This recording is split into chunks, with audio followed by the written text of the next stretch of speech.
પહેલી વાત જીવનમાં નક્કી એ કરવાની કે કોઈ પણ સંજોગોમાં હું ડિસ્ટર્બ નહીં થઉં.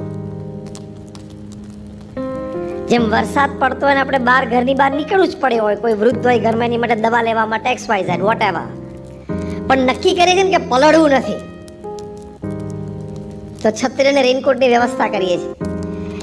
એમ એક નિર્ણય લેવાનો જે રોજ સવારે 10 વખત ઘૂંટવાનો ઉઠીને, today I will not get disturbed. આજે કોઈ પણ સંજોગોમાં કોઈ પણ પરિસ્થિતિમાં હું ડિસ્ટર્બ નહીં થઉં. અને થઈ શકે છે. For every attack there is a defense. ગમે તે હુમલાની સામે એક સંરક્ષણ છે જ, અને ઇનબિલ્ડ ભગવાન આપણામાં મૂકેલું પણ છે. એનો પૂરો ઉપયોગ આપણે નથી કરતા.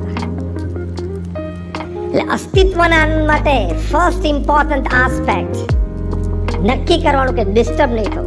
સુખ પણ આવશે, દુઃખ પણ આવશે, ધંધામાં લાભ પણ થશે અને ખોટ પણ જશે, તંદુરસ્તી સારી પણ રહેશે અને શરીરમાં બીમારી પણ આવશે, નજીક રહે પણ ખરા, નજીકના દૂર જાય પણ ખરા, મનગમતી વ્યક્તિ જીવનમાં આવે પણ ખરી, અને આવે તો પછી કદાચ જતી પણ રહે અથવા ના પણ આવે.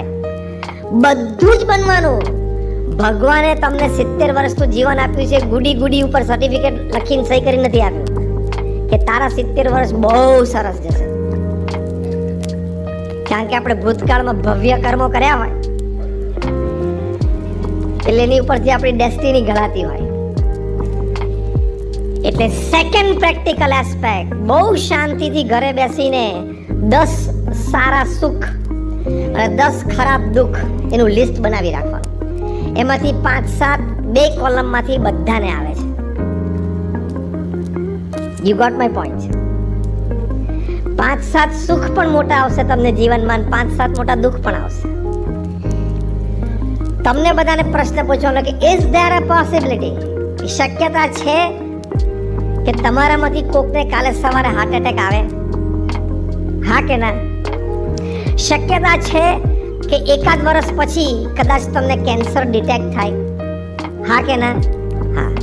શક્યતા છે કે તમારું સંતાન અત્યારે સ્કૂલમાં ભણે છે, કોલેજમાં ભણે છે, પણ કદાચ કાર એક્સિડન્ટમાં એનું મૃત્યુ થાય એવી શક્યતા છે? કારણ કે લોકોના જીવનમાં થયું છે આવું બધું, તો આપણા જીવનમાં પણ થાય. એટલે બીજો વિચાર આ કરી રાખવાનો કે મોટા સુખ પણ જીવનમાં આવવાના છે અને મોટા દુઃખ પણ આવવાના જ છે. Remain prepared four it. પછી શેનું દુઃખ આવે એટલે કે આવે પણ શેનું અસર કરી શકે એ દ્રષ્ટિથી બોલું છું. અગેન રિપીટ, વરસાદ પડશે, રેનકોટ અને અમ્બ્રેલા પહેરી લેવાનો. એમ દુઃખ આવશે પણ વિચારધારા, એટીટ્યુડ્સ એ વેરી ક્લિયર રાખવાના.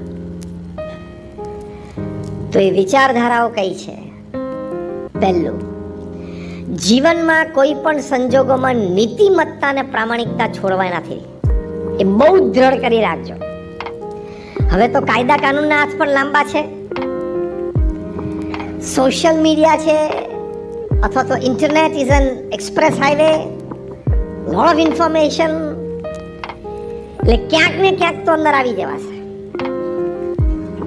અને દિન પ્રતિદિન રોજ ઇન્ડિયામાં સેંકડો CCTV પણ વધતા જાય છે. એટલે ક્યાંક ને ક્યાંક તો આવી જશો જો ખોટું કરશો તો. એટલે રોજ સવાર ઉઠીને ત્રીજો વિચાર કરો કે ખોટું નથી કરવું, બસ.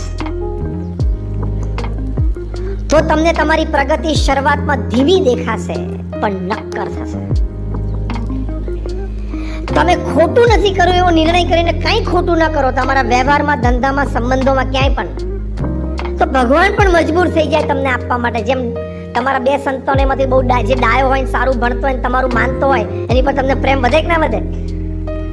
એમ ભગવાનને પણ તમારા પ્રત્યે પ્રેમ વધે. તમે વધારે સારા કામ કરી શકો, તમે તમારા અસ્તિત્વનો આનંદ લઈ શકો. અને ખોટું કરશો તો પ્રશ્ન આવશે અને આવશે જ. પ્રમુખ સ્વામી મહારાજ, જે સંસ્થામાંથી હું આવું છું, BAPS સ્વામિનારાયણ સંસ્થા, એ દુનિયાની પ્રથમ 10 માની એક NGO સેવાભાવી સંસ્થા છે. અમારી સંસ્થાને યુનાઇટેડ નેશન્સ યુનોમાં એક પરમેનન્ટ સીટ છે. અને તમે બધા અહીંયા અડાજણમાં એક મંદિર જોયું હશે, તાપીના કિનારે, ગુલાબી પથ્થરનું. અક્ષરધામ પણ જોયું હશે, ગાંધીનગર યા દિલ્હી.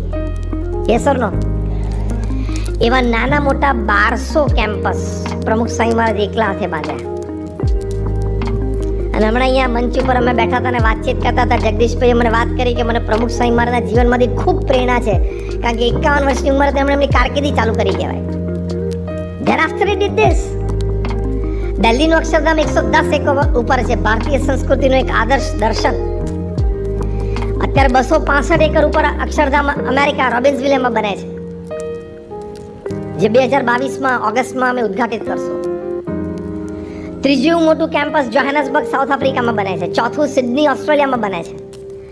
અને એક બહુ જ મોટા સમાચાર તમે 4-5 દિવસ પહેલા સાંભળ્યા, 4-5 મહિના પહેલા સાંભળ્યા હશે કે અબુધાબીના રાજા હિઝ રોયલ હાઇનેસ શેખ ઝયદ એમણે BAPS સંસ્થાને અમને 27 એકર જગ્યા દુબઈ અબુધાબી એક્સપ્રેસ હાઈવે ઉપર ગિફ્ટમાં ડોનેશનમાં આપી.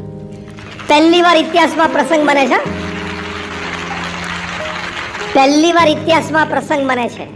અને અક્ષરધામ તુલ્ય એક કેમ્પસ અમે ત્યાં 3 વર્ષમાં ઊભું કરશું. પરમ દિવસે એનું ખાતમુહૂર્ત થઈ ગયું અને ફાઉન્ડેશન માટેનું ખોદકામ શરૂ થઈ ગયું.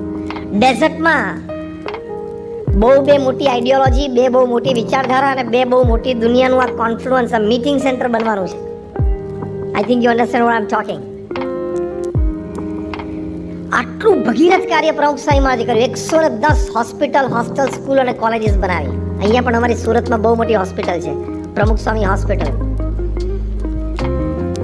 એક વ્યક્તિ 1350 કેમ્પસીસ ઊભા કરે. તમારા સુરતનો જે મોટામાં મોટો અને સારામાં સારો બિલ્ડરો ને એને ભૂલથી તો પૂછજો કે તે ભૂલથી એક ઉદાહરણ 1300 જમીન ઉપર પગ મૂક્યો છે. ખરીદવાની વાત ને લીગલ પ્રોસેસ બધું પછી, આમ પગ મૂક્યો હોય 1300 જમીન ઉપર, એ તમારા સૌથી મોટા બિલ્ડરને પૂછજો તો એ ના પાડશે. પ્રમુખ સ્વામી મહારાજે તો એ ત્યાં 1300 સંસ્થાઓ ઊભી કરી દીધી. વન મેન ઓર્ગેનાઇઝેશન, એક વ્યક્તિ સંસ્થા હતા. પણ એમના જીવનમાં બહુ જ મોટી તાકાત નીતિમત્તા અને પ્રામાણિકતાની હતી. એમને પૂછ્યું કે કયો વિચાર તમારા મનમાં હંમેશા રહે છે. એમને કહ્યું કે જે વિચાર મને ક્યારેય નથી આવ્યો એ હું કહું. That was more interesting. એમણે કહ્યું કે કોઈનું પણ અહિત થાય એવો વિચાર મને જીવનમાં ક્યારેય નથી આવ્યો. તમારા અસ્તિત્વનો તમારે આનંદ લેવો હોય તો કોઈનું પણ અહિત નહીં ઈચ્છવાનું. આમે તમારે ઈચ્છવાથી એનું થવાનું તો છે નહીં. Am I right or wrong? તમારે ઈચ્છવાથી એનું ખરાબ થવાનું નથી. અને તમે ઈચ્છા રાખ્યા કરશો એટલું તમારું અંતર બળ્યા કરશે. So it is foolishness. એ મૂર્ખાઈ છે. એનો ધંધો ઘટે, એને ખોટ આવે, એના ઘરમાં કંઈક તકલીફ આવે, એવું તમે શું કામ વિચાર કરો છો? એનું તો થયું તો ન થયું, પણ તારું અંતર ડોળાઈ ગયું. You will not enjoy your family, your work, your office, your business. તમે તમારો આનંદ નહીં લઈ શકો. જમ્યા પછી આપણે કોઈ દિવસ પાર્ટીમાંથી પાછા આવતી વખતે વિચારીએ છીએ કે પેલો મારી બાજુમાં જમતો તો 10 સમોસા ખાઈ ગયો, પચશે કે નહીં પચે એવું વિચારીએ છીએ. આપણે આપણું જ વિચારીએ છીએ. એમ આપણે આપણું જ વિચારવાનું. ક્લિયર એટીટ્યુડથી જીવવાનું. હી ઇઝ હી, આઈ એમ આઈ. એ કદાચ મર્સિડીઝ ફેરવે છે તો એની મહેનત, એના ભાગ્ય. હું ઊંડાઈ ફેરવું છું તો મારું મહેનત, મારી ભાગ્ય. એમાં મારે ક્યાં ઈર્ષા કરવાની છે? હા, હું પુરુષ પ્રયત્ન કરીશ, નીતિમત્તા રાખીને પ્રામાણિકતાથી મારા બધા રિસોર્સિસ લગાડીને મારું કામ કરીશ. બાકી એ છે, હું છું. He is he, I am I. Is a wonderful attitude. હા, પશ્ચિમના જગતમાંથી એક આ અભિગમ તો શીખવા જેવો છે. This is called the pure Western attitude, American attitude. Easy, I am I. એ છે, હું છું. ઓકે. આપણે તો પેલા બપોરે નવરા હોય બારી ખોલે કોઈ સ્કૂટર વાળા લઈ જતો તો એમ ડોક્યા કરે, કોના ઘરે જાય? તારે શું છે પણ?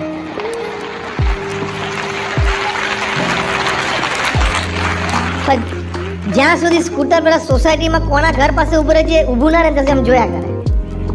આ તમે બધા આટલા ખુશ થાય એટલે બધી વાત તો સાચી લાગે છે ને.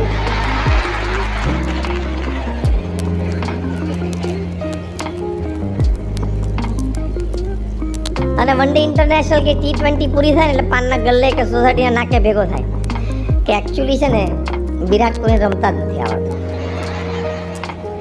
બોલ ઓફ સ્ટમ્પ ઉપર પિચ થયેલો, આઉટસાઇડ ધી ઓફ સ્ટમ્પ જતો હતો, આઉટ સ્વિંગ હતો, away from the body. Virat Kohli આટલું રમ્યા, 2 ફૂટ બહાર જતો બોલ છોડી જ દેવાનો હતો તો વાઇડનો 1 રન મળી જાય. Away from the body slash કરવા કે કટ લઈને પાછળ જતો રહ્યો આટલું તો મને ખબર પડે છે, ખબર નહીં એને કેમ ના ખબર પડી. સારું, એને નથી ખબર પડતી, એમને ખબર નથી પડતી, એટલે હવે તને આવતી વખતે મોકલશું. બીજું શું? તને ખબર છે તું વિરાટ કોહલી ઉપર કોમેન્ટ કરે છે કે રોહિત શર્મા ઉપર, એ લોકો પેસ બોલ જે ફેસ કરે છે 95 to 98 માઇલ્સ પર આવર્સની આ બધી ડિલિવરી હોય છે, એટલે 145 કિલોમીટરની સ્પીડે આ બધી ડિલિવરી પડતી હોય અને ટપ્પી પડીને 2 ફૂટ કટ થતી હોય આજુબાજુ. તારી જિંદગીમાં ત્યાં પેસ ફેસ નથી કરી, ખબર છે? અને તું ત્યાં દોઢ ડાયો થાય પાનની પિચકારી મારી. અસ્તિત્વનો આનંદ લેવો તો રિસ્ટ્રિક્ટ યોર સેલ્ફ. થોડીક સમજણ પડવા માંડે એટલે કોમેન્ટ આપવા ના માંડાય. જેને ચોખ્ખી ગુજરાતી ભાષામાં શું કહેવાય બધાને ખબર છે. Every Indian is a philosopher, એવી એક કહેવત છે. દરેક ભારતીય છે ને તત્વજ્ઞાની છે ને બધી જ ખબર હોય. વિરાટ કોહલી અત્યારે અહીંયા આવે તો આપણે બધા પાસે સેમીફાઇનલમાં ન્યુઝીલેન્ડ સામે જે મેચ હારી ગયા અને આપણે આ વખતે તો વર્લ્ડ કપ જીતી એવી પાવરફુલ ટીમ હતી, અને કેમ હાર્યા અને એમને શું ભૂલ કરીને શું નહોતું કરવા જોઈતું, શું કરવા જોઈએ, 5 સલાહ આપણા બધા પાસે છે કે નહીં? અને જો નરેન્દ્રભાઈ આવે 10 સલાહ. પણ તારું ઘર સરખું નથી ચાલતું, એ દેશ ચલાવે છે. તું રિસ્ટ્રિક્ટ લે, બી યોર સેલ્ફ, તો અસ્તિત્વનો આનંદ રહી શકે છે. Don't cross your limits. કોઈ વસ્તુ વિશે આપણને 2-4 જ્ઞાન થઈ ગયું એટલે કે કોમેન્ટ આપવાનું શરૂ ના કરી દેવાય, નહીં તો તમને તમારા અસ્તિત્વનો અહેસાસ નહીં થાય ને આનંદ નહીં આવે. એક વાત તો નક્કી છે, ડિસ્ટર્બ થતા રહીએ વારે તો અસ્તિત્વનો આનંદ પણ નથી અને તમે જીવન પણ જીવ્યા ના કહેવાય.